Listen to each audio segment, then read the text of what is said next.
अब आपको जरा विस्तार से बताते हैं कि हल्द्वानी में इतनी तनातनी आखिर क्यों है, आखिर ये पूरा मामला है क्या और नौबत आखिर यहां तक कैसे पहुंची।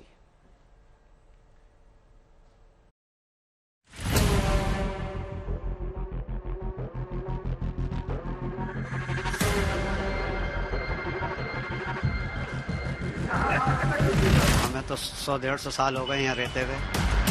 कहाँ जाएंगे सर, इतनी बड़ी आबादी है, 50,000 की आबादी है, कहीं किराए पे घर भी नहीं मिलेगा। रेलवे हमारी तो बढ़ रही है बस्ती की बदनीयती के कारण।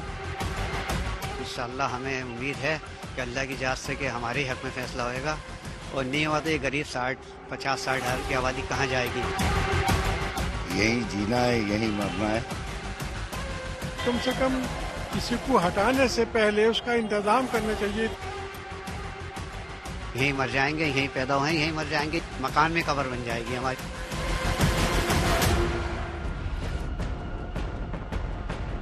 उत्तराखंड के हल्द्वानी पर पूरे देश की नजर लगी है। सब ये जानना चाहते हैं कि क्या हजारों लोगों की दुआएं अदालत में भी कबूल हो पाएंगी। क्या दुआ पढ़ते हुए जुड़े इन हाथों के आशियानों पर चलने वाला है बुलडोजर रुक पाएगा। क्या रेलवे की जमीन पर अतिक्रमण की कीमत 50,000 लोग चुकाएंगे या फिर सरकारी चूक का नतीजा 4,400 परिवारों को अपना घर खोकर उठाना पड़ेगा। 4,400 घर, 50,000 नागरिक, बहुसंख्यक मुस्लिम आबादी, 2 मंदिर, 20 मस्जिद, 3 सरकारी स्कूल, 11 मान्यता प्राप्त निजी स्कूल, 1 सरकारी स्वास्थ्य केंद्र।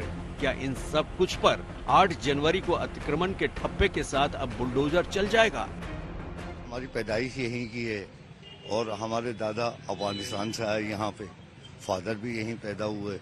दादा एक्सपायर कर गए 1867 में, 68 में।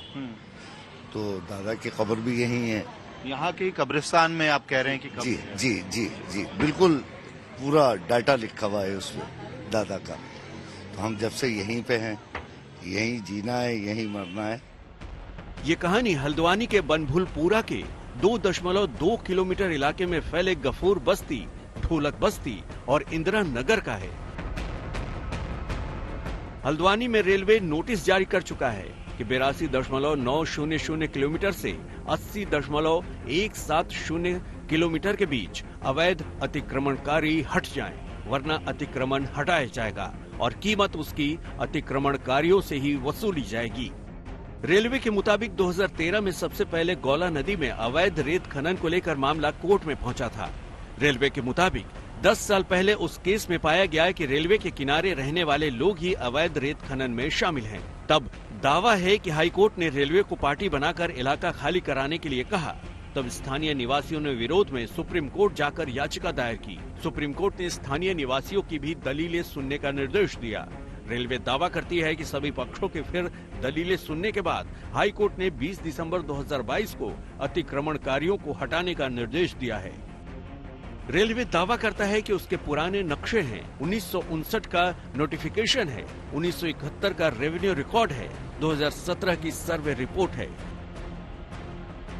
लेकिन अपने हाथ में तमाम दस्तावेज, पुराने कागज और दलीलों के साथ लोग सवाल उठाते हैं। सर्वे करा हुआ पेपर है ये, जिसमें आपको जो है ये लाइन नंबर 18, ये लाइन नंबर 17 दिखाई दे रही है ऊपर। उसके बाद ये जो है सर्वे करा है और रेलवे की दूरी जो बताई गई 30 मीटर बताई गई है और इसमें 34 मीटर बताई गई है और इसके अलावा और भी सर्वे के नक्शे हैं। तो रेलवे की जगह पर हमने कोई अतिक्रमण कर नहीं रखा। रेलवे हमारी तो बढ़ रही है बस्ती की। 4,400 परिवारों और 50,000 लोग रेलवे के लिए अतिक्रमणकारी हैं और फिर अपना घर बचाने के लिए लाचारी के मोड़ पर खड़े हैं। फैसला सुप्रीम कोर्ट को करना है। अमित भारद्वाज, हल्द्वानी, आज तक। तो आज इस पर सुनवाई होनी है सुप्रीम कोर्ट में, लेकिन उससे पहले लोग किस तरीके से दुआ मांग रहे हैं कि फैसला उनके हक में आए, सीधे रुक कर लेते हैं अमित भारद्वाज का। हमारे साथ हमारे सहयोगी मौजूद है उसी जगह पर जहां पर भारी तादाद में लोग सड़कों पर उतरकर विरोध कर रहे हैं और अब तो विरोध से ये पूरा मामला जो है वो दुआ मांगने तक पहुंच चुका है। अमित। बिल्कुल अर्पिता, इस वक्त हम आपको एक्सक्लूसिव विजुअल्स दिखा रहे हैं बनभूलपुरा से, जहां पे देखिए जो मास लेवल पे सामूहिक तौर पर दुआएं मांगने की प्रक्रिया है वो शुरू हो गई है।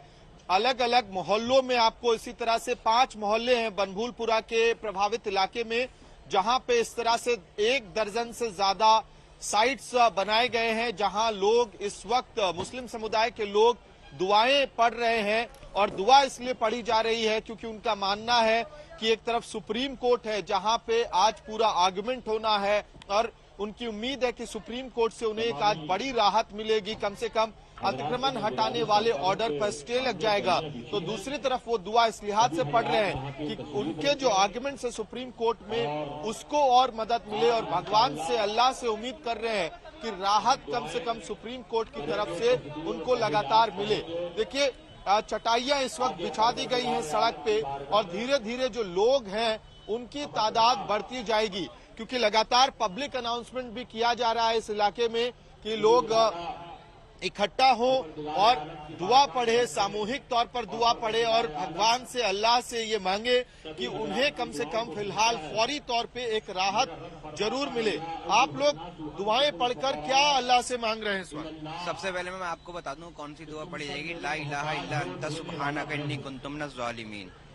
ये दुआ हमारे लिए ऐसी दुआ है कि इससे हर जालिम जो है वो हमारे हक में फैसला होता है। जालिम चीजें जो है जो हमारे पर जुल्म हो रहे हैं उसके खिलाफ जो है ये दुआ है हमारी, तो जुल्म से राहत मिले। जी जुल्म से राहत। ठीक है, तो देखिए आज एक अहम दिन है, बनभूलपुरा में रहने वाले 40 से 50 हजार लोगों के लिए एक अहम दिन है और यही वजह है कि आपको अर्पिता अलग अलग जगहों पे इसी तरह से सीन्स दिखाई देंगे, चटाइयां बिछाई जा रही है। हमें वो विजुअल्स भी दिखाई दिए हैं जहां पे पब्लिक अनाउंसमेंट किया जा रहा है, बताया जा रहा है कि महिलाएं जो पास में एक मस्जिद है, बड़ी मस्जिद है, वहां पे पहुंचकर अपनी दुआ पढ़ सकती हैं, सामूहिक तौर पे इकट्ठा होकर दुआएं पढ़ सकती हैं। तो कहीं ना कहीं उम्मीद यही है लोगों को कि अब सुप्रीम कोर्ट में जब ये मामला पहुंच चुका है तो भगवान के यहाँ से उन्हें ताकत मिले और सुप्रीम कोर्ट में उन्हें राहत मिले, क्योंकि बहुत बड़ी आबादी है, घनी आबादी वाला इलाका है। बताइए, हम लगातार रिपोर्ट्स में भी दिखा रहे हैं आज तक पे कि किस तरह से 40 से 50 हजार लोगों पे इस डिमोलिशन ऑर्डर का प्रभाव पड़ने वाला है। अर्पिता, बिल्कुल, और ये तस्वीरें भी अमित आप हम तक पहुंचा ही रहे हैं कि किस तरीके से वहां पर महिलाएं जो हैं वो मौजूद हैं, बच्चे वहां पर छोटे छोटे मौजूद हैं, वहां पर लोग दुआ मांग रहे हैं कि जो फैसला होना है वो उनके हक में हो, क्योंकि उत्तराखंड हाईकोर्ट की तरफ से तो ये फैसला उनके हक में नहीं गया था और जो अवैध निर्माण है वहां पर 4000 से ज्यादा उन्हें ध्वस्त करने की बात कही गई थी। लेकिन फिलहाल आप देखिए कि अब ये पूरा मामला, ये पूरी लड़ाई सुप्रीम कोर्ट के दरवाजे तक पहुंच चुकी है। सुप्रीम कोर्ट की तरफ से भी इस पर जवाब मांगा गया है। दोनों ही पक्ष आज जब पूरी मुस्तैदी और तैयारी के साथ सुप्रीम कोर्ट पहुंचेंगे, आज सुनवाई होनी है। दुआ यही मांगी जा रही है कि ये जो फैसला लिया गया है वो फैसला कैंसिल हो जाए, रद्द हो जाए। लेकिन कई सवाल यहाँ पर खड़े होते हैं कि ये लोग कह रहे हैं सालों से लोग रह रहे हैं तो पहले सुध क्यों नहीं थी।